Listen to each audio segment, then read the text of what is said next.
Good morning, everyone. Welcome to the Penn State College of Medicine Community Health Worker Training. We're delighted to have you join us for today's session on community engagement in the context of COVID-19 session. My name is Jackie Sable. I'm a member of the Penn State College of Medicine Project ECHO team. I'll be helping to facilitate today's session. Again, thank you so much for registering. If you're joining along with someone else, would you please share their names and email addresses in the chat box for our record-keeping purposes. We do ask that you stay muted unless you're speaking. You can use the microphone icon on your Zoom screen or *6 on your phone if you're dialing in. But please, you can also use the chat for communicating during the session. We are recording this session for educational and quality improvement purposes, and we'll be sharing the recording and the materials after the session. In the spirit of Project ECHO's All Teach, All Learn, we're on a first name basis during the session. During the session, please feel free to put your questions into the chat. We have a team of people online. They'll help to field questions, but please remember this is all teach, all learn, so everyone can share both questions and answers. And with that, I am going to turn things over to our presenters today, Emily and Kim, and they will introduce themselves and get us started. Thank you, Jackie. Good morning, everyone, and thank you so much for joining us. So my name is Emily Schoettler. I'm the project coordinator for the AHeaD with CHWs in COVID-19 project, as well as the Penn State Racial and Ethnic Approaches to Community Health project. And I will be helping to facilitate today's training along with my colleague, Kim Zientek. So Kim, if you'd like to introduce yourself as well.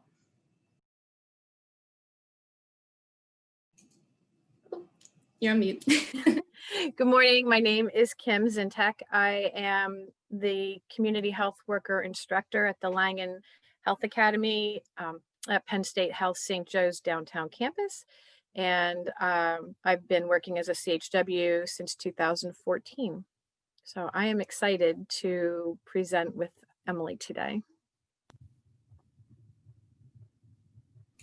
Thank you, Kim.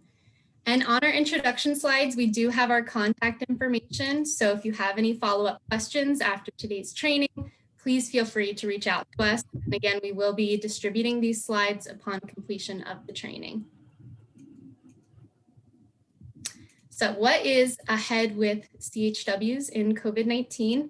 So this is a collaborative project that is sponsored by the Patient-Centered Outcomes Research Institute to raise the voices of and empower CHWs, or community health workers, in COVID-19 response, particularly with health disparities research.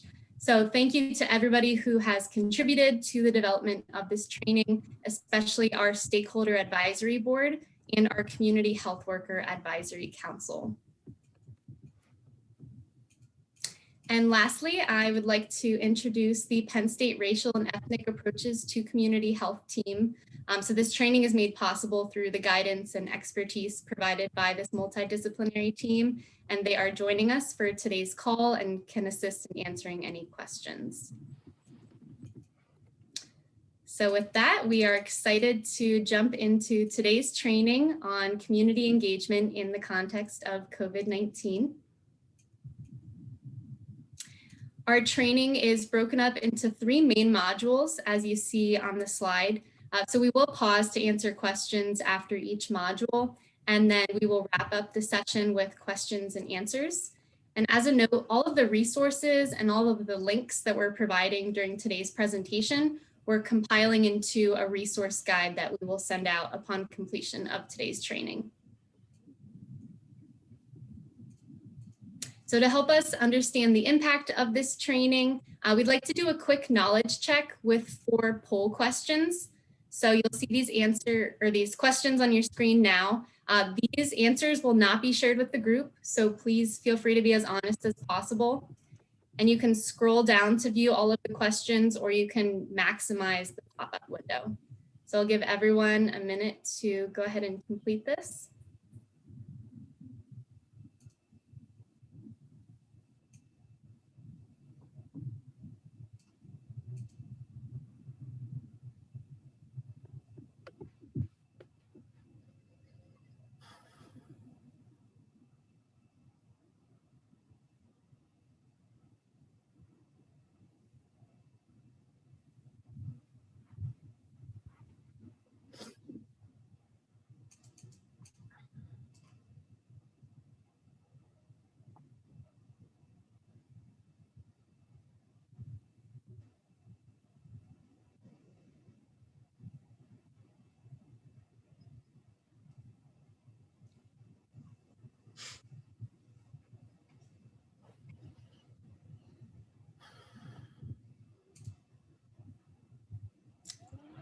All right, thank you all for completing that.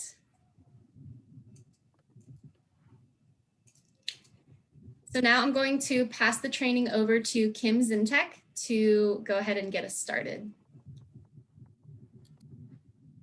Good morning, everybody. I am so excited to be here this morning to facilitate this really useful and timely conversation about working as a community health worker in the context of COVID-19. But like I'd said, I've been working as a community health worker since 2014, and currently I instruct the CHW training program at the Langan Allied Health Academy, which is housed at Penn State Health St. Joseph downtown campus. So perhaps you are a CHW or a navigator watching today. Maybe you are a supervisor of community health workers.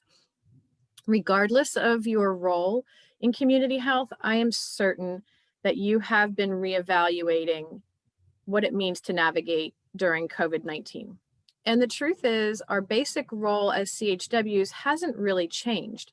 But I do believe that COVID-19 has really shone a light on the creative ways that community health workers can affect change. And now more than ever, community health workers are in a position to share reliable information, trusted information regarding this virus. We may be finding that our clients and patients are struggling to connect with needed resources. And as always, we are looking for creative ways to assist our clients to identify and break down the barriers to their health. So COVID-19 is probably presenting new barriers or increased existing barriers to your patients and clients. So what I'd like to do is just take a few minutes to brainstorm barriers by using the whiteboard option on Zoom. So in a moment, Emily's going to pull up a whiteboard. If you are not familiar with the whiteboard function, all you need to do is click on Annotate and Text. We share options, Annotate and Text. And then you can adjust the color and size of your font under Format, and we will let everybody practice with the whiteboard.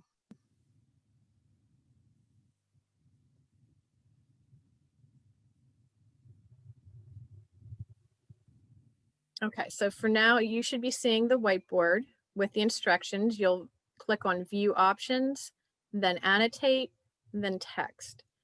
And what I would like to do is just for a moment, give you guys all a chance to just randomly put in text what barriers you're seeing due to COVID. They could be increased barriers, they could be new barriers.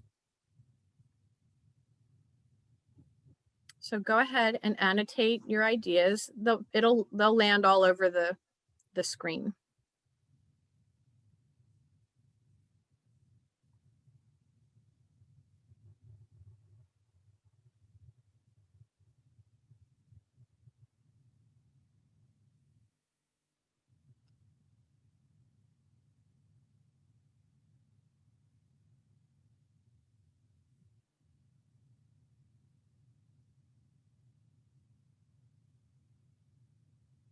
Okay, so I'm seeing food insecurity, telehealth becoming a struggle, no medical insurance, lack of internet access for students, access to medication, lack of contact with providers, Zoom challenges, computer literacy, transportation, funding, less appointments, fear of exposure to the virus,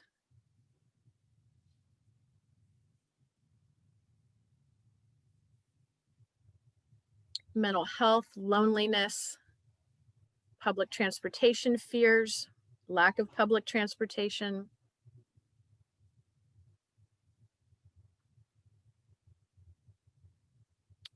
Okay. So thank you for participating in this activity. I just wanted to kind of, get our juices flowing, to start thinking about what we have been dealing with out in the populations that we work with. So as you can see, there's just so many different barriers that our clients are experiencing, but just notice the one really overarching result from all of these issues, and that's an increased level of stress. We're seeing stress with healthcare, stress with relationships, finances, childcare, education. Okay, so here you can see the objectives of the first module. And that module is going to be motivational interviewing. And this may or may not be a familiar concept to you, and I welcome you to submit questions in the chat as we go through the module.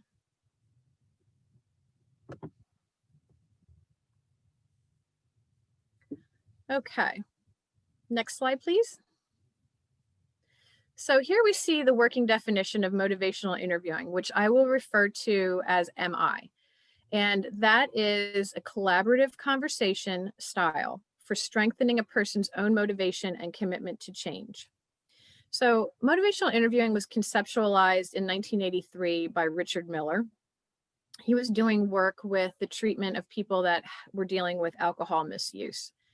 And then in 1991, he collaborated with Steve Rolnick to create a more detailed concept of MI and develop the clinical approach to implementing it.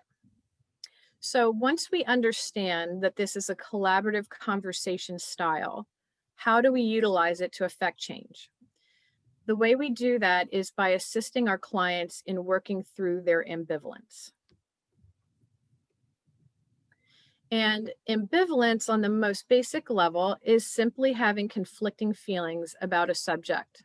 So let me just give you a really brief example that maybe some of you can appreciate in these times. Let's just say you would like to create a better sleep schedule. You don't feel like you've been sleeping enough, well enough. And the behavior that you've identified as wanting to change is you're binging on Netflix at night. So the ambivalence may be that, on one hand, you really enjoy the show that you're watching, and it gives you an opportunity to sit with others in your household and relax in the evening. But then on the other hand, because of your binging on Netflix, you've stopped your reading at night and you've been staying up later than you want to. So that just gives you an idea of what ambivalence might look like. Ambivalence is not always obvious to the individual who is looking to make a change. But ambivalence is always part of the decision-making process to different degrees. The issue is when somebody gets stuck in ambivalence, and that's going to slow the progress of change. Okay. So when you do any kind of study with MI or you're doing research, you're always going to hear the conversation begin around the spirit of MI. And that's because motivational interviewing is not just a set of conversational tools. It's actually a way of communicating, and it's based on the foundation of 4 separate elements. And the elements you see listed here, the first one we're going to work with is collaboration and partnership. So this is the first key element. And collaboration is what's going to encourage the partnership between the CHW and the client. So the CHW never assumes the role of expert, but as a partner. And in fact, in motivational interviewing, the client is always considered the expert on themselves. Cultural humility is an important concept that will also enable you to partner more fully with your clients. This is the idea of respecting other people of different backgrounds on their own terms. This is a really critical concept for CHWs and navigators. And as a CHW, most likely you've received training in this area. But we have attached a webinar here on this page, a link for a webinar for those of you who are unfamiliar with cultural humility and for anyone looking for a refresher. The second element that we're going to look at is evocation. So in the motivational interviewing approach, the community health worker doesn't try to convince or teach the client why a behavior change is needed. Instead, the CHW is going to draw out the reasons and the methods for change. This is what we call evocation. So imagine the last time you were in a medical office and the provider met with you. Most likely the practitioner asked you a few questions, looked at your history, maybe looked at some blood work, and then told you the next steps for care, and then told you when to check back. But what if you left thinking those next steps weren't reasonable for you, or that they were going to help, or that the issue was even serious enough to change? If you have those private thoughts, how successful will that follow-up visit go? So during evocation, this is where we invite the client to uncover his or her own motivations and their next steps. This is really the true way to lasting change. The third element that we're looking at is acceptance. And this is the concept of listening to a person with absolute positive regard and without judgment. Keep in mind that acceptance is not the same as condoning harmful choices, but it is the first step in understanding a person's motivations and their actions. And then the fourth and final element of the spirit of MI is compassion. And compassion is the commitment to pursue the best interest of the individual.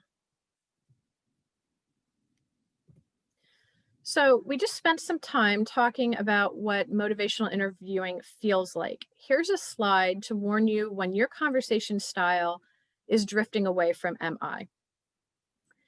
So if you find yourself talking to a client or a patient and you feel like you're advising them about behavior change, or you're confronting them or arguing, or you are giving orders on how to change, just recognize that this is not part of the MI approach. There are times when these methods may be used, particularly in the medical model, but these behaviors aren't consistent with MI. Okay, so now we've talked about the spirit of MI, and now we're going to focus on the core skills of MI. And you can see them listed here as a mnemonic. It's OARS, open-ended questions, affirmations, reflective listening, and summarization. So what's the difference between the spirit of MI and the skills? The spirit of MI that we just talked about allows for internal space for the individual to share and partner with you so that they have a sense of openness and partnership. The OR skills are utilized to create an external guidance for expression. So how we're actually going to make progress here. And beware, these are simple, but they are not easy. So the first skill we're looking at is open-ended questions. Open-ended questions are used to allow room for the client to express their own motivations and ideas. And this is definitely going to provide a collaborative approach. This might sound like questions like starting out how, or what, or tell me about. What we're looking to avoid is a question and answer session. The second skill that we're mentioning is affirmations. Affirmations are the skill of recognizing and commenting on the strengths of the client. So affirmations are not compliments, but they must be true, they must be genuine. Affirmations are not the same as agreeing with the behavior of the client. And truthfully, your personal beliefs are irrelevant when you're working with a client. So just as an example, to try and make this seem a little more real world,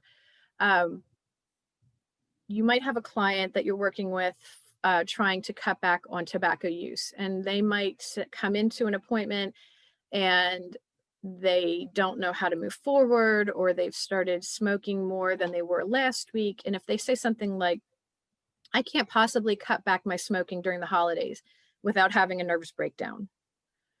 An affirmation that might be reasonable at that time is to say, you know what, you are really making progress by expressing your fears of quitting. Or I can appreciate how difficult it is to quit smoking after 15 years of relying on cigarettes to help you cope. So what you might notice are these are statements that are recognizing the strengths of the client, even if the behaviors right now aren't along the lines of what the behavior change wanted to be. The third tool third skill is reflective listening. And this is, this sounds like repeating what the client's saying, but in your own words. It encourages engagement, it clarifies what you're hearing, and it also allows the client to correct you or change your idea or change their ideas.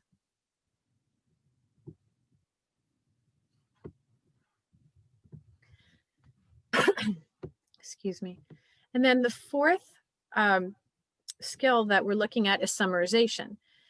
And summarization usually is done at the end of a conversation, but it can happen, it can be sprinkled through the entire conversation. It reinforces what's been said, it shows you've been listening, and it gives the client an opportunity to correct you. So for example, you might say at the end of a conversation, so let me see if I understand what you've told me so far. This is what I've heard. And it gives the client an opportunity to say, yes, that's what I said, or no, that's not what I said, or you know what, I know I said that in the beginning, but I don't really think that anymore. And that's really important information to end the conversation with before you go into an action plan. Okay, now that we've reviewed the spirit of MI and the skills of MI, let's watch a short video of a community health worker interacting with a client. And what I'd like you to do, this is a really short, it's like 2-minute video. Listen for any examples of what you see on the screen. So open-ended questions, affirmations, reflective listening, summarization, and try and recognize if you see any of the spirit of MI in this conversation. So collaboration, evocation, those things. So Emily is going to start the slide, and then we will debrief. To my understanding, you have some health concerns.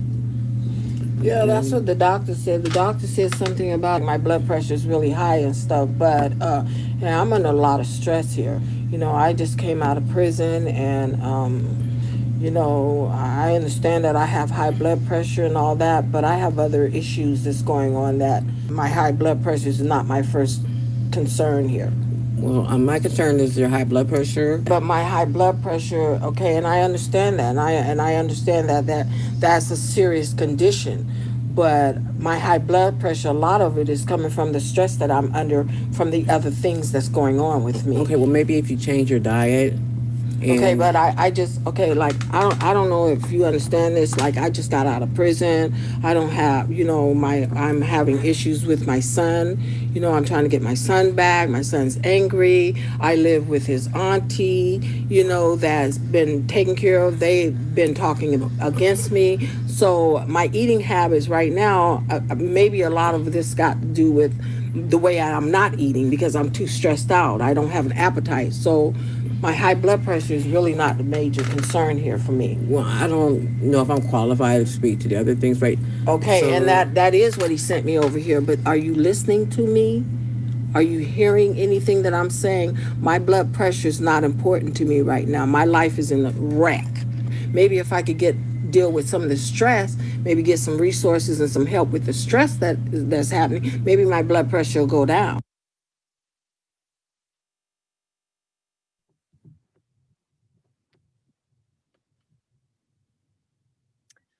Okay, so let's review what we just watched, and please feel free to unmute at this point and share your thoughts or put into the chat, and Emily can watch for the chat as well. But my first question is, do you feel that the CHW was using any MI approach in this video? Like, did you hear collaboration, evocation, acceptance, or compassion? Did you hear anything like that? No, she really wasn't listening. Didn't seem like she was really listening. Mm-hmm. She was focused on one thing, and the lady was trying to tell her that wasn't her priority, but I don't think she was really hearing her. Mm-hmm. Right. It did seem like the CHW had an agenda going into this visit and wasn't able to hear and pivot. So I'm seeing some great chats. It made your blood pressure go up. That's yeah, it's tough to watch as a CHW. It didn't seem like there was compassion about the issues that the client was experiencing right away. So how about open-ended questions? Did you see any did you hear any open-ended questions?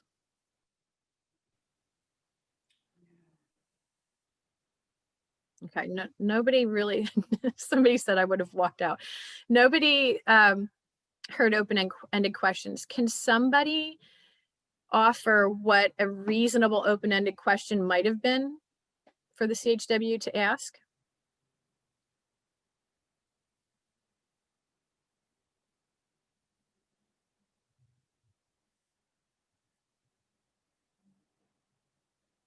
So I'm seeing chats like, what is stressing you out? What can I do to assist you? Tell me your top 3 concerns. How can we work together? This is great. Remember in the slide we talked about open-ended questions, they're going to start out with, tell me about it, or how, or what, instead of direct yes and no questions. How about affirmations? Did anyone hear any affirmations? And remember, affirmations are the ability to recognize and comment on the strengths of the client. Can anybody give me an example of a reasonable affirmation that the CHW could say? Because she's working with a client who's super stressed out, feeling like there is no moving forward in this process right now. There's too many barriers. What would be a way to affirm this client?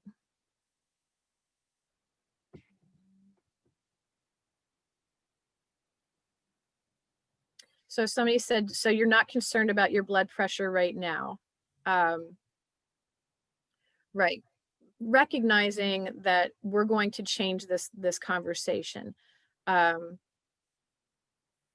could a CHW say to this client to affirm a strength that she's demonstrating?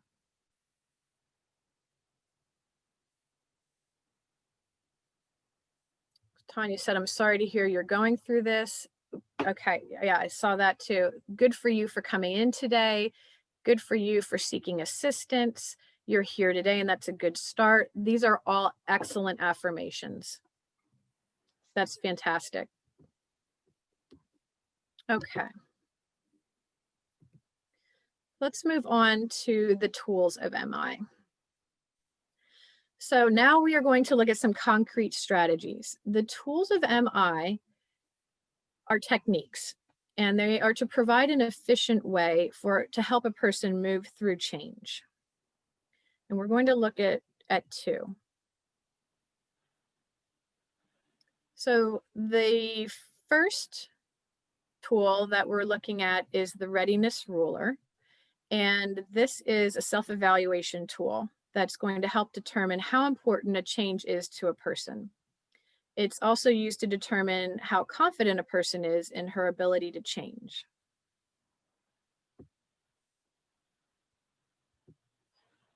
Okay, so there's a picture of what the ruler looks like, and we can use it to measure importance and confidence in this. So as an example of how to use this tool, my colleague Taj and I are going to role play a hypothetical short discussion. Taj and I are meeting for the first time to discuss his interest in quitting vaping. Taj, are you ready? Yes. Okay, fantastic. All right, so hypothetically, Taj and I are getting to chat about his vaping situation right now. So I'm going to say, our first meet, Taj, I'm really happy that you decided to come and meet, or we're meeting on Zoom. And again, yes, you can meet on Zoom and show a screen of, share your screen of the ruler. So Taj, you're looking at this ruler right here on a scale of 1 to 10. Mm-hmm. And I'm just curious, how important is it for you to stop vaping? So 1 being not important at all, 10 being critically important. I would probably say like a 6. Um, Okay. right Okay. now, yeah. So you said you're it's important at the level of 6. Mhm. So why not a 2 or a 3? Why all the way up to a 6? What's prompting you to say that? Um, because of my family, my brother and my mom, they both have asthma. Mhm. So I know it's probably not the easiest thing to be around them with. So it's a little bit higher up on my priority list. Okay. Thank you for sharing that. Now, looking at this ruler again, if you decide to quit vaping this week, how confident are you that you will succeed? 1 being no confidence at all, 10 being absolutely sure I can do this successfully. That I would probably give a 3. Okay. So a 3 on the lower level of confidence, but it's not a 1, it's not a 0. So why a 3 and not a 1? So right now, a lot of my classmates and I were back home from college. We're finishing off our finals, so there's a lot of that stress. So I'm probably going to need something to help me get through it. Mhm. Um, so I think, I might need that, but I also think that soon enough that stress is going to be gone. So I might be a little more likely to be able to quit. Okay, fantastic. Thank you, Taj, for helping. I appreciate that. Hopefully, that was obviously a very brief review of how to use the readiness ruler. But what it allows the CHW to do is assess the level of importance and the level of confidence that the client is experiencing for that change.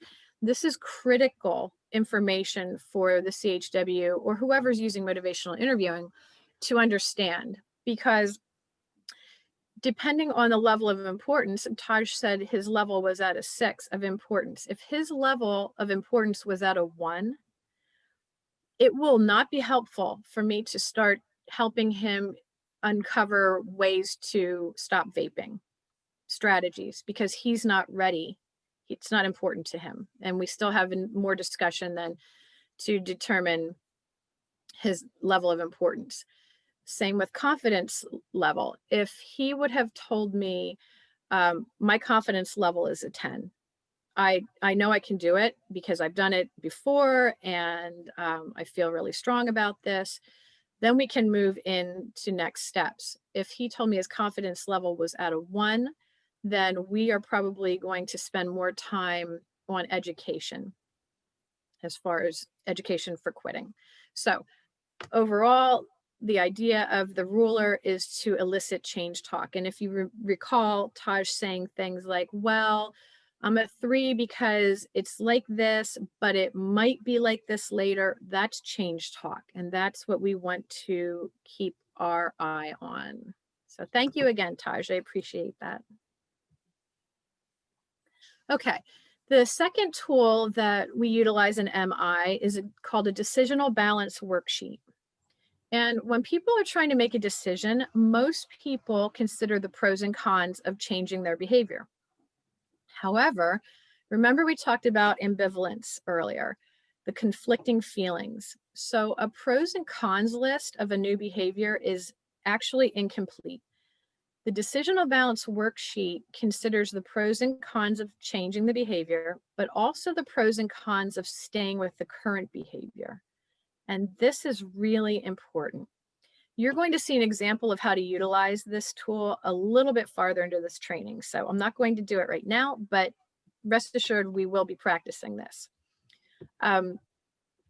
When we think about changing unhealthy behaviors, whether it's eating or eating habits, smoking, drinking, not taking medication consistently, we always need to consider the positive effects that that behavior has on us or on the client.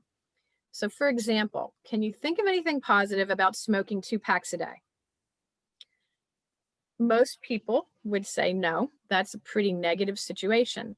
The truth is, if there were no positive effects, nobody would smoke.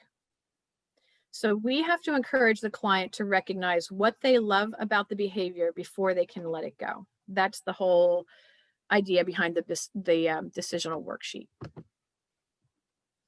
And then the final step of motivational interviewing is the plan for action. This allows the client to offer their own strategies that are concrete and achievable. This is where the client's going to actually commit to change.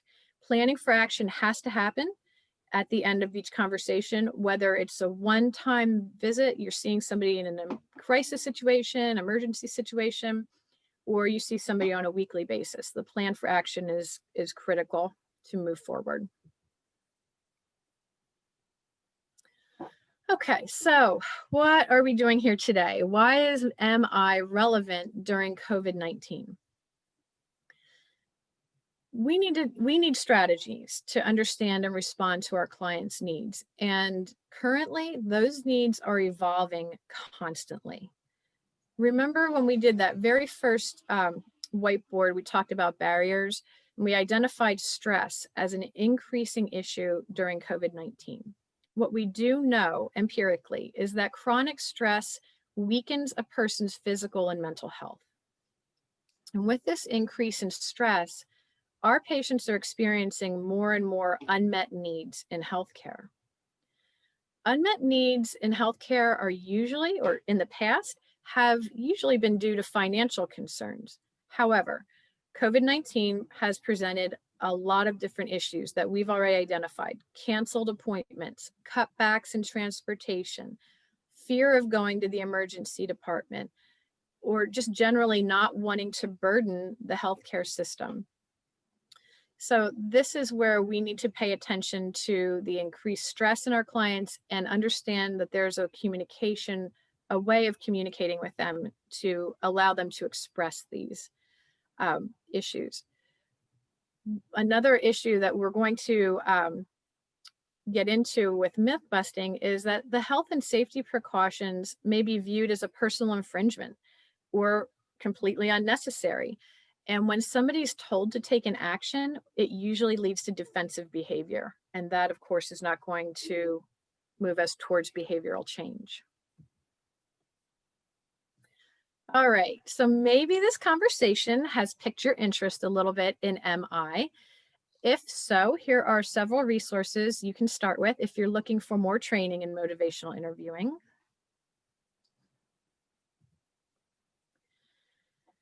All right, we are going to do a brief check for understanding now. So a poll is going to pop up.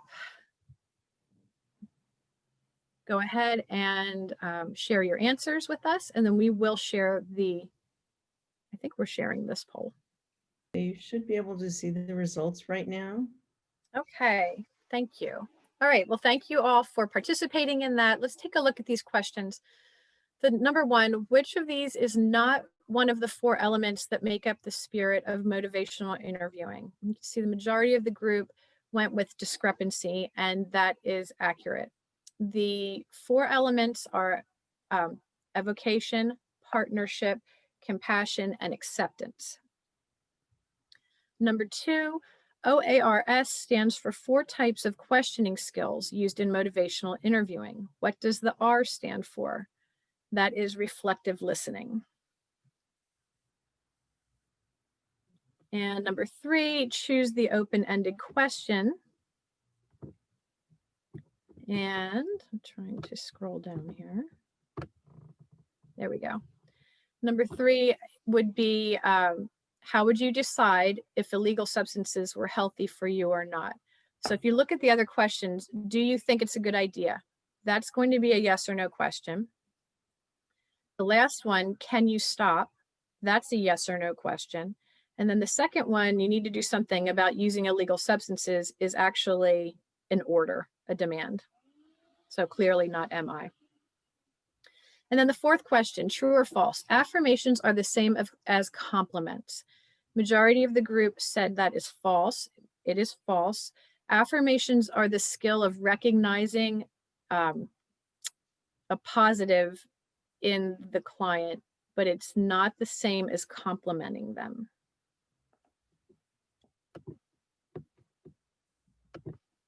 Okay. All right. So As a review, you can see here what we have just discussed. We talked about the spirit and principles of MI. We talked about the skills of MI. We recognized how to use a few of the tools of MI and how to negotiate a plan for action.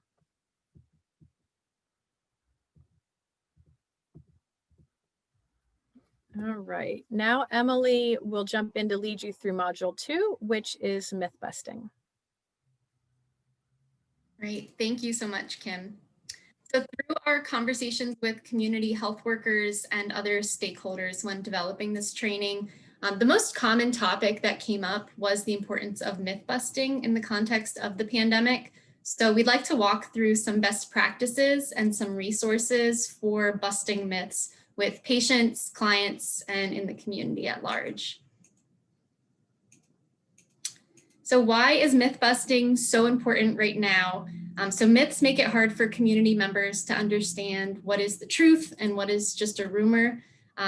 This can cause fear and mistrust, as Kim alluded to earlier, and it may lead community members to not following public health recommendations or even not seeking out healthcare that they may need.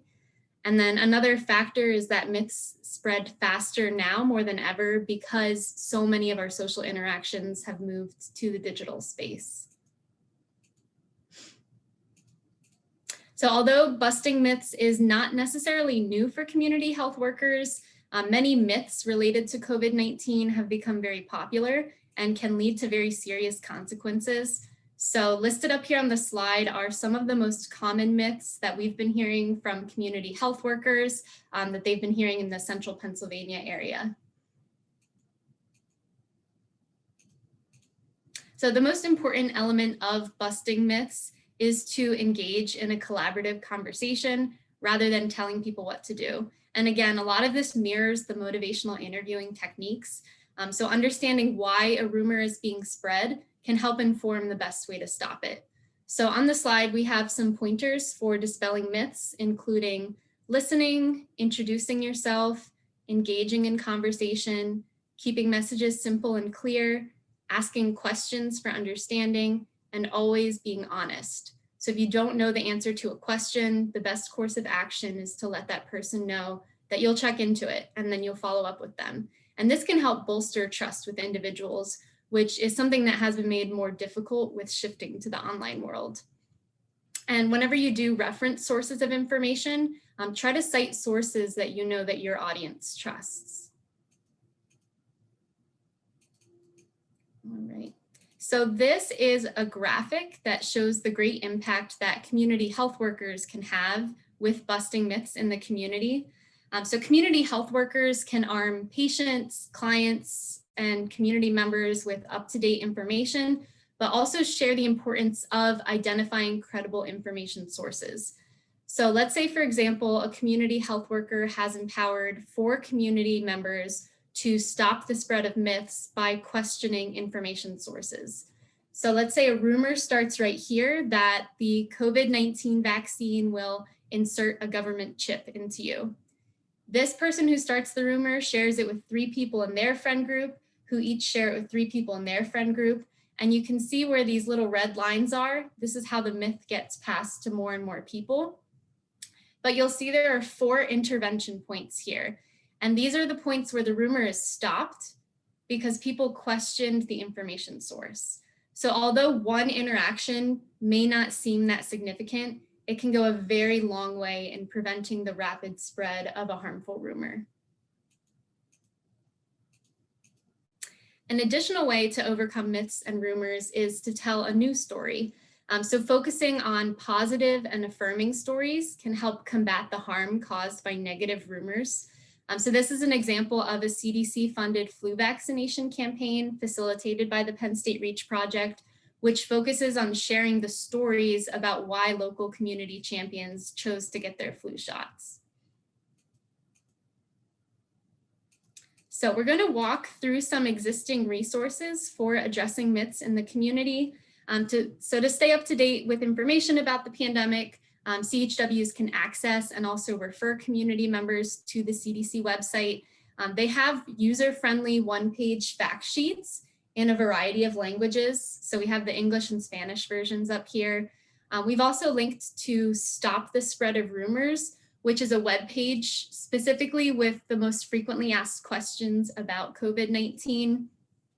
They also have a web page specific to busting myths about the COVID-19 vaccination, and then another web page specifically detailing all of the similarities and differences between the flu and COVID-19.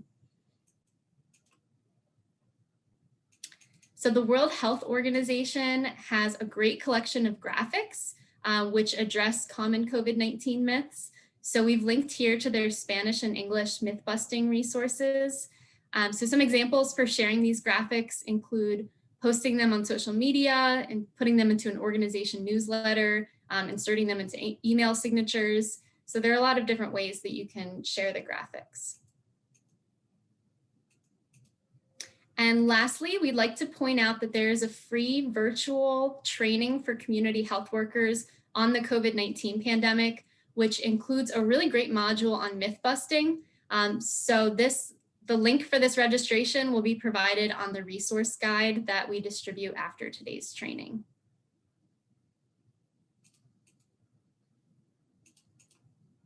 All right, so as a knowledge check for this module, we are going to walk through a scenario that many of you may have focused or faced yourselves before. So for our scenario, community health worker Marla read a post on Facebook that warned of the dangers of ordering food from Chinese restaurants. The poster, Marla's cousin, cited an unknown source saying that Wuhan flu was intentionally designed to spread through food in order to infect maximum numbers of Americans. So we have 3 statements that we are going to show.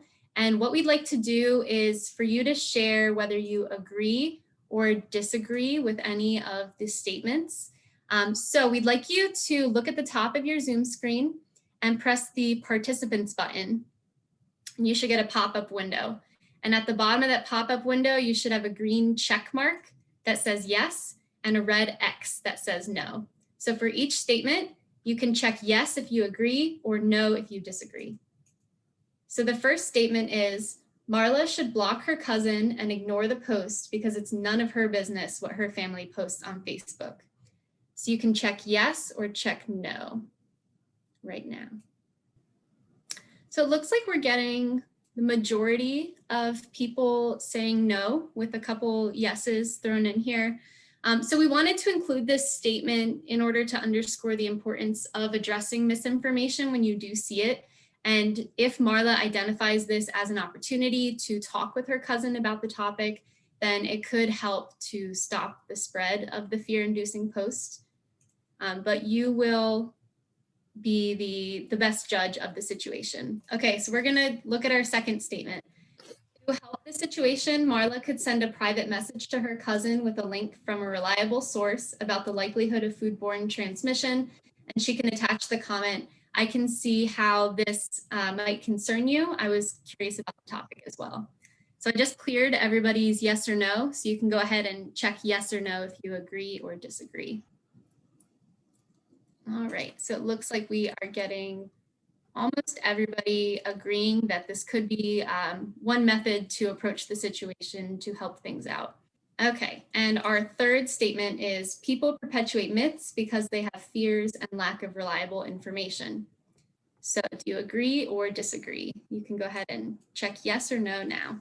All right, so it looks like overwhelmingly people are agreeing that a lot of the main cause of just spreading myths and rumors is that baseline fear. Okay, so thank you all for participating in that. So now to help demonstrate some of the skills that we reviewed in the first 2 modules, Kim is going to lead us in a short role play session. Okay, thank you, Emily. So I wanted to help you understand how to use the Decisional Balance worksheet that we discussed earlier. And my colleague Diana is going to assist me in a hypothetical role play regarding myth busting. You ready, Diana? Yes. Okay, thank you. Okay, So the scenario is I'm going to be playing the community health worker, and Diana is my client whom I speak with via Zoom every 3 weeks. We've been working on goals to change her eating habits. However, the stress of the holidays has really distracted Diana from this current goal, and we're going to focus on another topic today. Okay, so I'm going to share my screen. And can everybody give me a thumbs up if you can see the whiteboard that says change holiday dinner? Okay, perfect. Okay. So, so Diana, thank you so much for getting on Zoom today. I know it is a super busy time. How are you feeling today? I'm stressing because I have to make dinner. I have close family members coming to my house. I'm cooking for people that want to eat things that I'm not supposed to be eating, and I feel tempted. I'm gonna lose track of what I should be eating. Okay. So I know we've been talking about holiday meals, and you also mentioned that you are in charge of hosting a pretty huge holiday get together for your family. People come in from out of town. Sometimes they stay with you.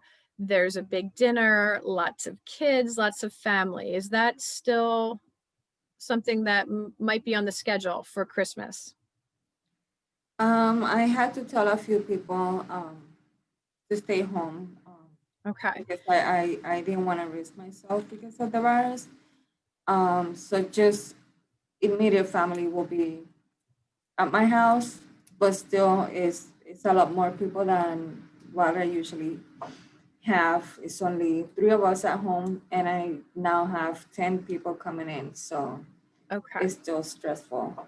Okay. So let's talk about these dinner plans, because it started out that it was like 30 or 40 people. You've got it down to, it sounds like about 10, but you're still stressed about the possibility of this large dinner. So I have a tool. Are you willing to go through a few questions with me? Yes. Okay. So what you see here on the Zoom, Diana, is what's called a decisional balance sheet. And it's really just a pros and cons list, but really intense. So I just want you to give me a couple ideas right off the top of your head. What are the benefits of changing the dinner plan to just the 3 of you at home? Like literally canceling the big Christmas party, Christmas dinner, and just having the 3 of you at home for Christmas dinner. What might be a benefit from that? Not having to cook meals that are not appropriate for me, because we eat at home the same type of meals.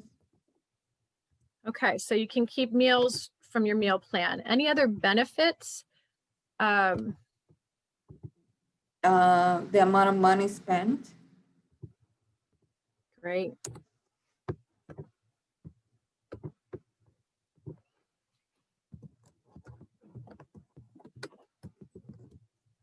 Okay. Any other benefits to a small gathering with just you and your immediate family? Avoiding contact with people from outside. Do you mean with regard to the virus? Yes.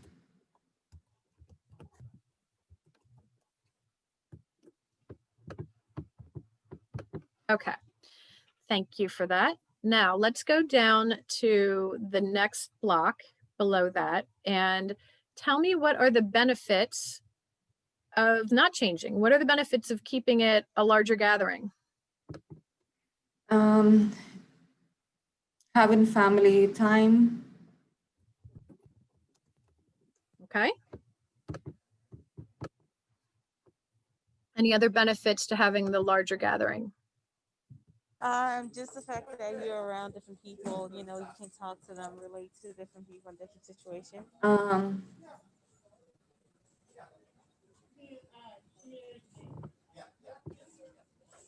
And it's okay if you can't think of anything right off the top of your head. Nothing else. Okay. So let's go over to the top right box and tell me, are there any downsides to going with the small dinner?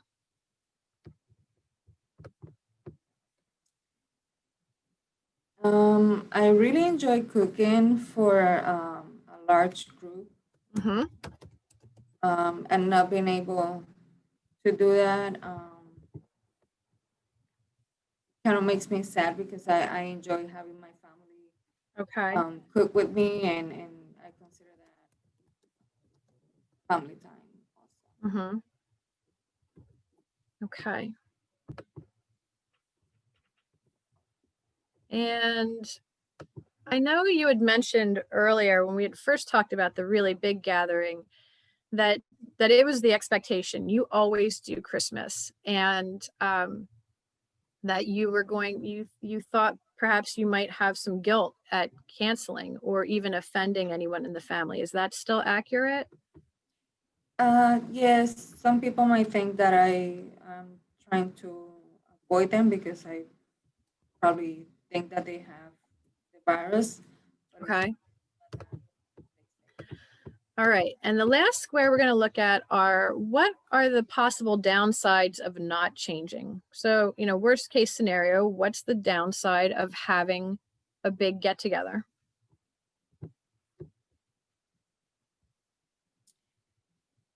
That I might come in contact with somebody that has the virus.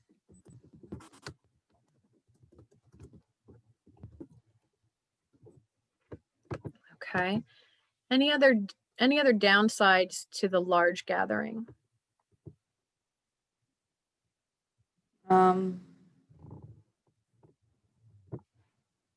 People might feel obligated to come Okay.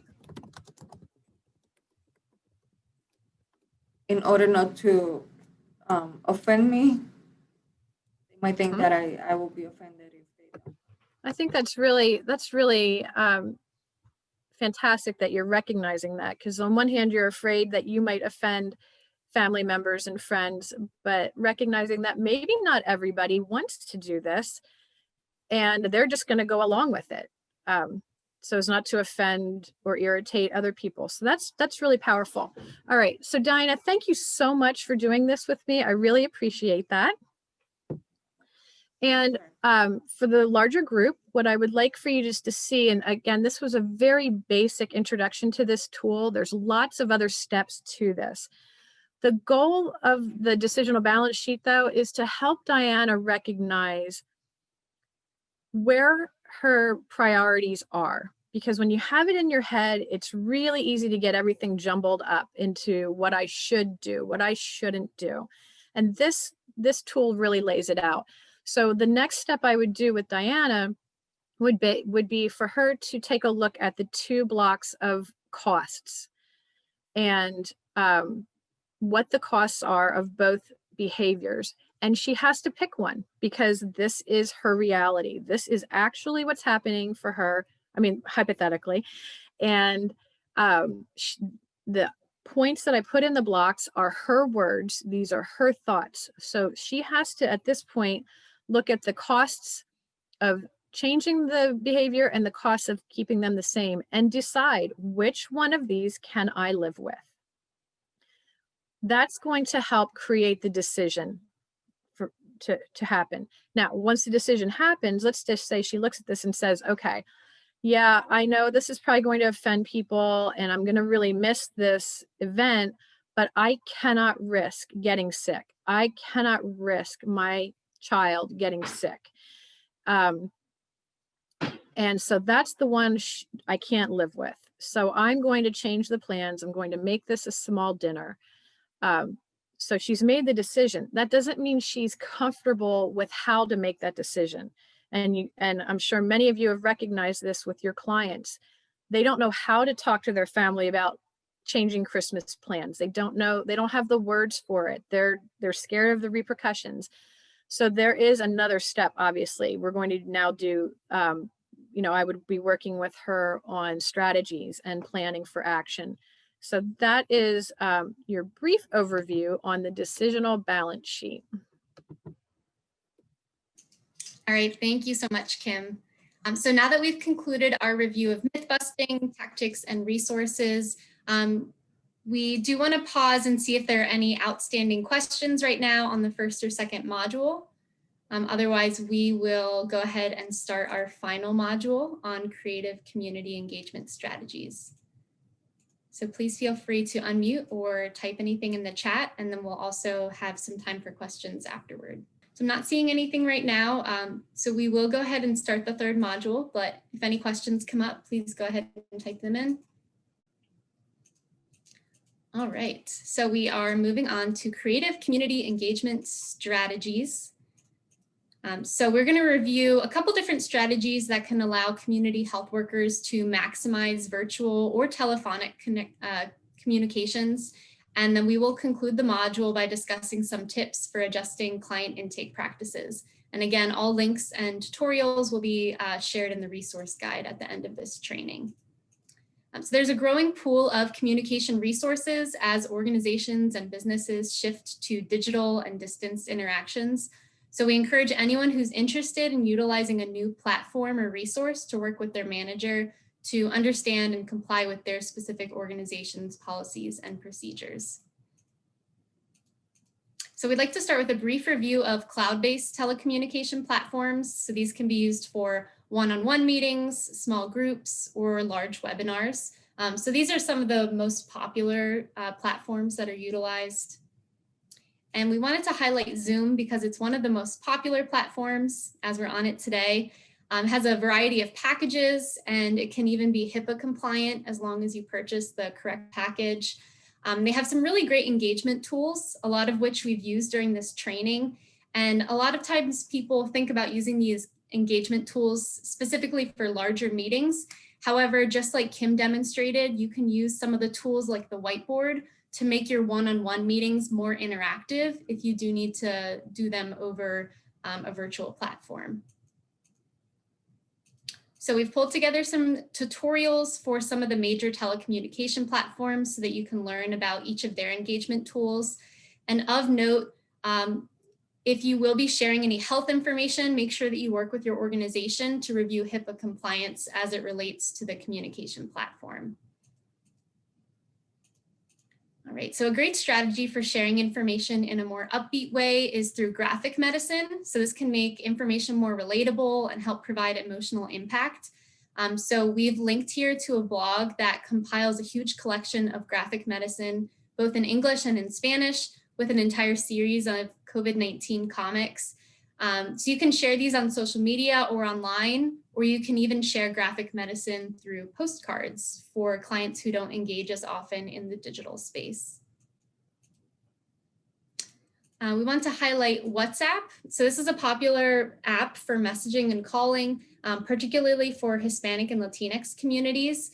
So this can be used for groups of community members to help keep them informed and involved, or you can even use WhatsApp to create virtual care groups for community health workers. Of note, WhatsApp is not HIPAA compliant, so it can't be used for sharing personal health information. But we have a tutorial here if you're interested in downloading and learning how to use WhatsApp. So gamification is another strategy to share and reinforce information in a fun and rewarding setting.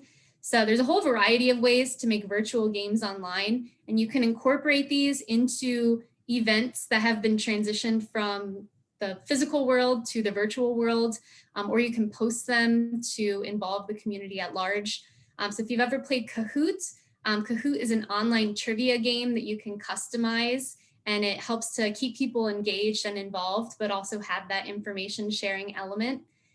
For clients who don't engage in the online space, you can consider partnering with maybe a local radio station and doing some quizzes where people can call in. So it's just another kind of creative strategy for staying involved with the community. And social media is obviously an extremely popular platform for staying engaged with the community, from having community groups to hosting virtual events. So one way to facilitate real-time interaction with a broad range of people is to do live streaming on Facebook or YouTube. So you can use this to share information or announcements, or as a community health worker, you could host a virtual question and answer session. So we have some links here for tutorials if you're interested in learning how to live stream. All right, and then for those who do not engage in the online space, there are some creative ways to stay engaged over the phone. So you can create a phone tree, which can serve to share important information and announcements, but to also learn about community needs. So if you do choose to establish a phone tree, just try to keep all messages clear and simple. And then another option is to establish a COVID-19 hotline. So community members can call in and access localized information in their preferred language. So this is a great outlet for questions that people might be afraid to ask their doctors. And this could be staffed by community health workers, and it could be a collaborative effort among multiple community organizations. All right, so I'm now going to pass this module over to Kim to share about adjusting client intake processes. Thank you, Emily. So I'm just going to speak very briefly about the process of utilizing intake processes. Of course, these are going to look different in every organization, and we're just going to discuss some general considerations here. So the idea is to evaluate your pre-COVID-19 assessment tools that your organization were using, just to make sure that you're still collecting accurate and necessary data. So if you were doing phone assessments prior to COVID-19, there may not be any need for adjustments. You may be still asking the right questions, getting the right data.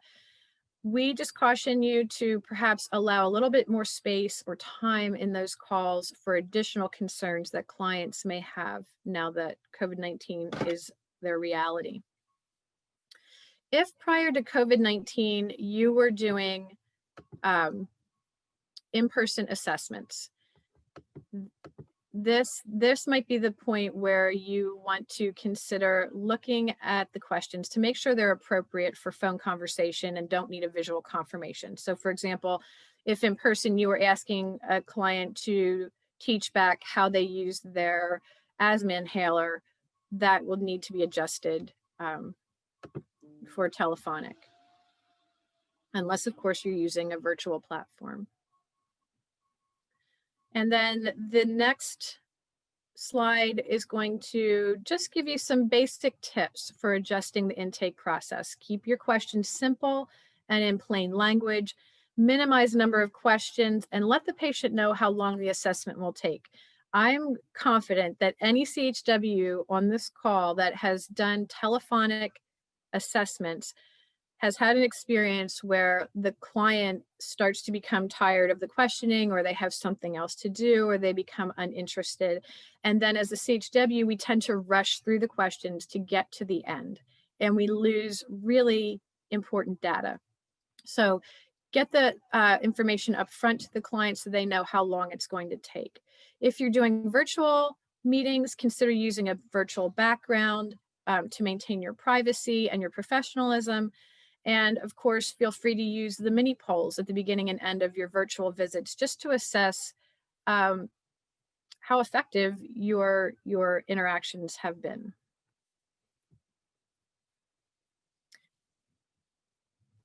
All right, so speaking of polls, we have our final knowledge check for the module. So you should see a poll populate just to cover some true or false questions related to this module. So we'll give everyone a minute to go ahead and answer these. All right, so it looks like we've got some great responses here. So the first question, social media has no ability to provide reliable information to the public. And that is false. Although there is a lot of misinformation on social media, as a community health worker or a public health advocate, you can engage in that space to help share credible sources of information. So the second, all assessment forms need to be changed due to COVID-19. This is false. You really want to look at the data you're collecting and why you're collecting it and use that to adjust. So if you were previously doing telephonic assessments, you might not need to change it, but it may be helpful depending on your situation. And then the third question, when moving from in-person to telephonic assessments, questions should be short and in plain language. We had an overwhelming response rate of true. You should try to keep messages clear and simple. So thank you so much for participating in that. And that concludes our third module on creative community engagement strategy. So now we just wanted to share about some next steps for after this training. So Kim is going to share briefly about the certification for community health workers in Pennsylvania. Okay. One of my favorite topics of this conversation today is the Pennsylvania Certified Community Health Worker certification process application. So if you're not completely familiar with this, to more formally recognize the value of community health workers and enhance recognition of CHWs, a new CHW certification is now being offered by the Pennsylvania Certification Board, the PCB. The new CCHW certification will be valid for 2 years, and a recertification process will be required every 2 years to maintain the credential for yourself. So the good news is the time you invested in the training today will be able to be used towards the 75 hours of education or training that's required for certification if you're interested. Or if you're already certified, you can file this information away and use it for the 30 hours needed for recertification in 2 years. Here on this slide, we have added the links for the application, as well as a link for the outline and the standards. The outline describes the role of a CHW, the standards outline the certification. I don't want to get into a training on how to become certified, but if you have specific questions, we're happy to help you. We are extremely lucky to have Mary Jo Mather on this live training today. Mary Jo has served as Executive Director of the PA Certification Board, overseeing all aspects of certification since 1985. So she is the expert on this. So if you do have specific questions, throw them in the chat. And I'm also going to ask Mary Jo to put her contact info in the chat. She's willing to share that so that if you have direct questions, you can reach her in the future. Thank you, Kim. All right, and then we just want to reiterate, we will be sending out a training resource guide full of all of the resources and links and tutorials that we've mentioned today. And then we do have a brief announcement from Andrea Murray, the REACH project manager, about an upcoming information session about COVID-19 vaccinations. Hi, everyone. Thank you so much for joining us today. This is so exciting, and I even learned some things as we went through the training today, so that's great. So on Tuesday, December 22nd at 12 noon, the Penn State College of Medicine Division of General Internal Medicine is going to be having a echo session, just like this one today, and the experts will provide updates on the COVID-19 vaccine. This is a community-facing echo, and so the great folks at General Internal Medicine will be able to answer any questions about the vaccine. This will be a great opportunity for folks like yourselves to hear information firsthand about the vaccine, so then when talking with your own patients or participants in the organizations that you work with, you'll have some great information about the vaccine that comes from this echo that's going to be presented. So we will also send the information out about this and how to register in the next coming days. Thank you.